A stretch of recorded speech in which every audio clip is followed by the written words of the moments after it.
Hello, my name is Rick. I'm going to show you how I extract my mason bee cocoons from my nesting chambers. I don't know if you can see all this. I've been pretty busy already. Got a bunch of these already done.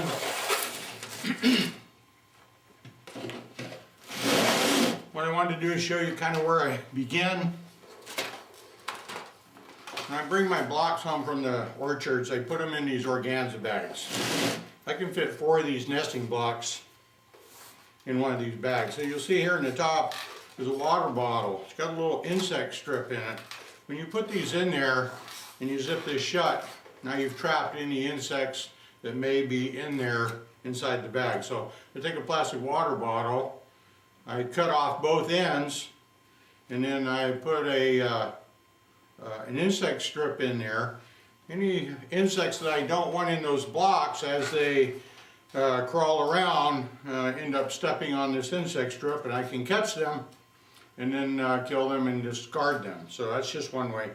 Here on this one, it's mainly moths. You get monos,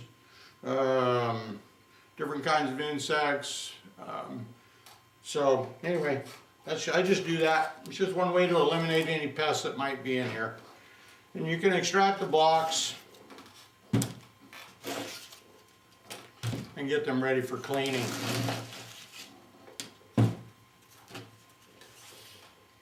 These bags work great. Keeps predatory insects out during the summer months while your bees are doing their thing.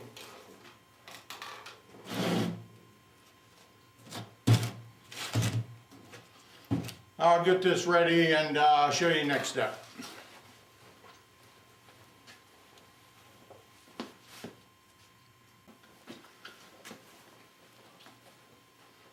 Okay.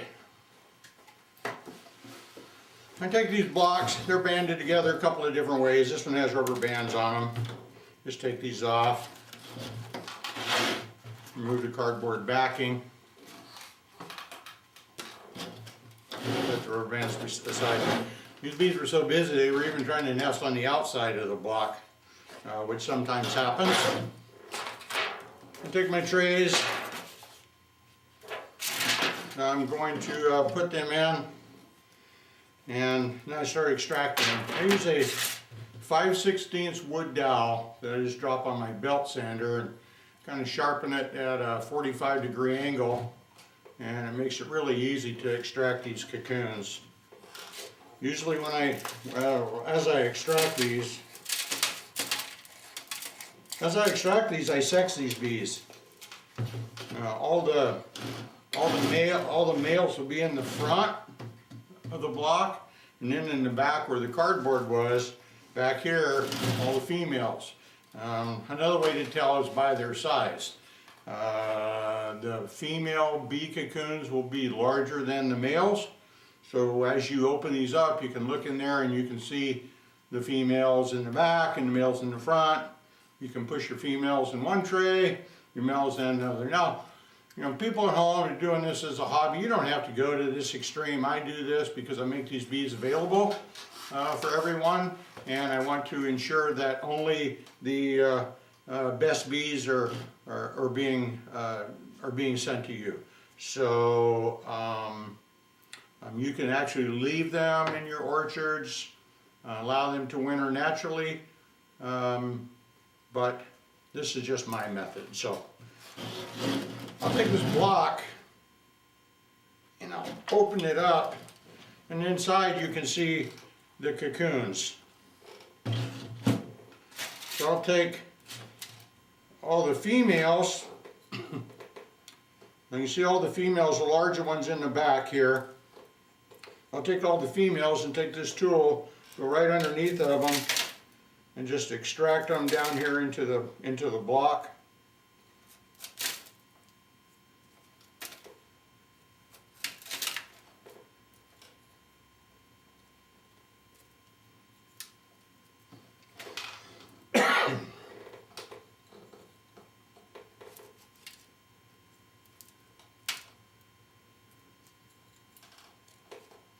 I know it's a little difficult to see. I'll try to zoom this in here for you a little.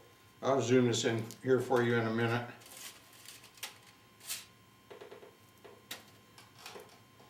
But that's just basically how you do it. Just kind of get in there. I start with the females usually, and then get rid of some of this mud, and then take and extract all the males in the other.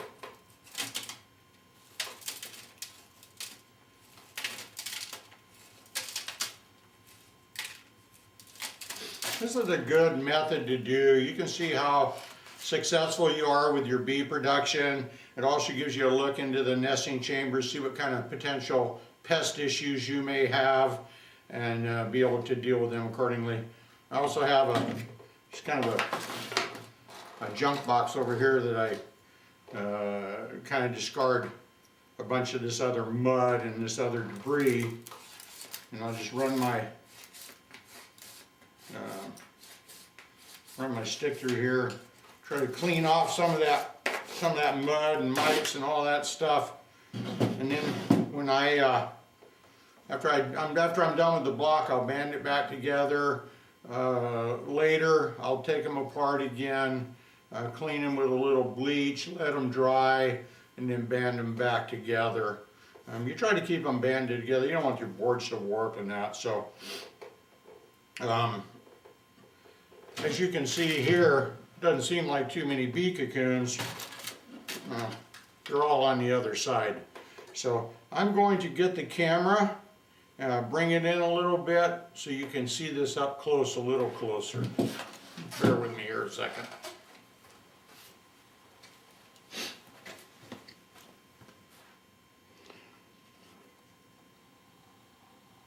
See if I can't zoom this in, show you a little better.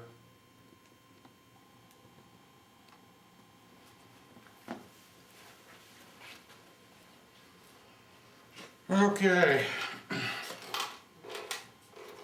this is pretty easy. You can see the females right here, large cocoons, and then all the males.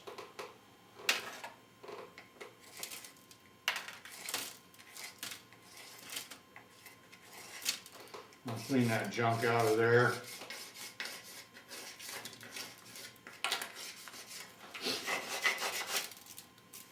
That one's done. And then again here, you can kind of see the females in the back, and then the males in the front. This one has a lot of females in it, which is nice. Female production is definitely what you want.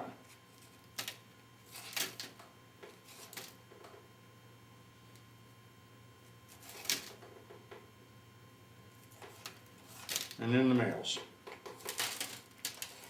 And it's pretty easy. I mean, you just lay that in there like that and just push, and the cocoons usually just slide right out of there, no problem. Yeah, and you're done. You just clean the debris out.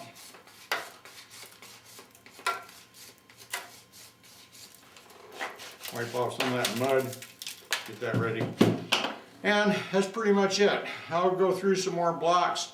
I'm going to set up my washing station here in a little bit, and I'll show you the next process in extracting and cleaning the cocoons and prepping them for the winter.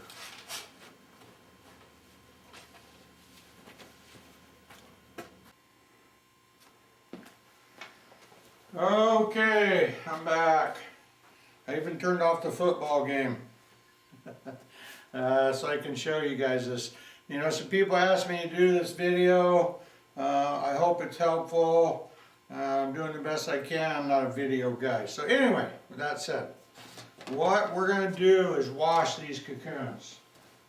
So I got a bunch of cocoons here. I got some trays. I got my bleach water. You know, bleach water, I mean, what that does, that 10% bleach, what it does help kill any chalk brood fungus. By putting the cocoons in there, the cocoons are watertight, they're like little bobbers, they're going to float anyway. So the rest of the debris, the mud, the mites, anything in there, all that other stuff that you don't want with your cocoons is going to sink to the bottom, and then your cocoons will float. We'll scoop them out. I'll put them in some trays.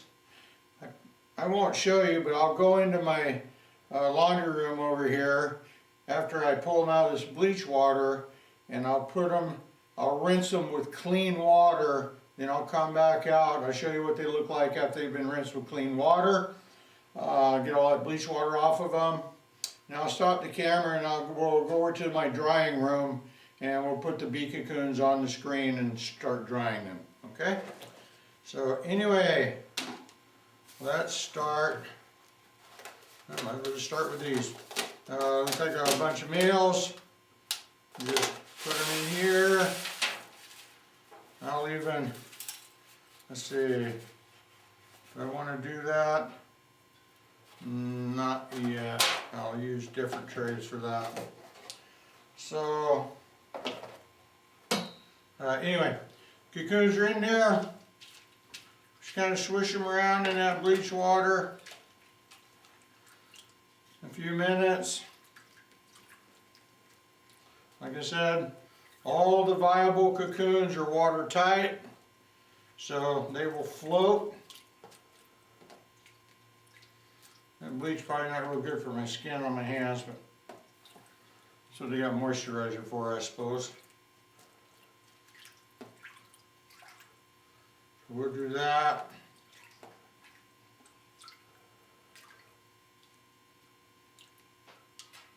Actually, a bee.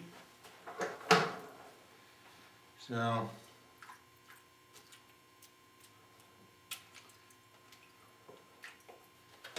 okay.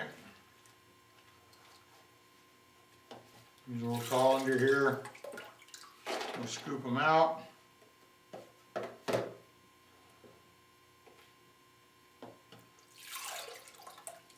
It's not my regular tub. I had to go get another one. I'm not so sure I like this wide one. My other one broke this morning. Had a crack in it.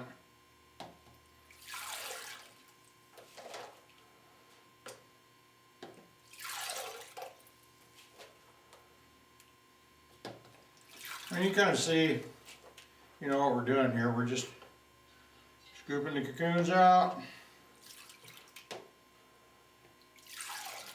And we'll, like I said, then we'll take them in the other room.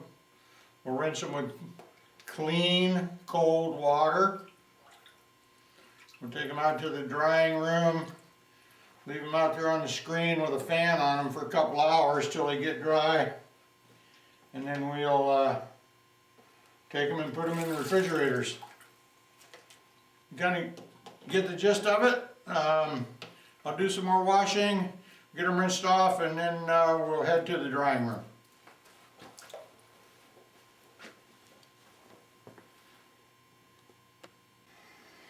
Okay, I changed my mind. Thought I'd show you how I get all these bees washed. You're probably wondering how in the world I wash these things. So anyway, I use a colander. I take the bees that were washed in the bleach earlier. I take them, I dump them in the colander. Got my handy hose here, works great, little fountain head on it. And turn the water on. Rinse the tray out, get that bleach water out of there. Set it aside. And I take the cold water off the rinse, off that fountain head. Hopefully you can see this. And I just rinse the cocoons with the cold water.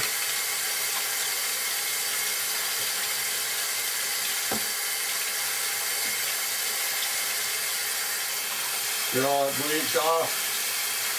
You can see in the sink, you'd be surprised how dirty it is.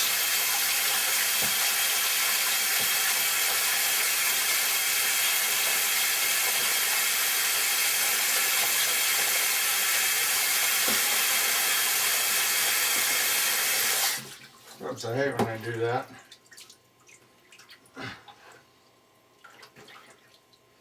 Be careful. You end up with cocoons going down the drink here.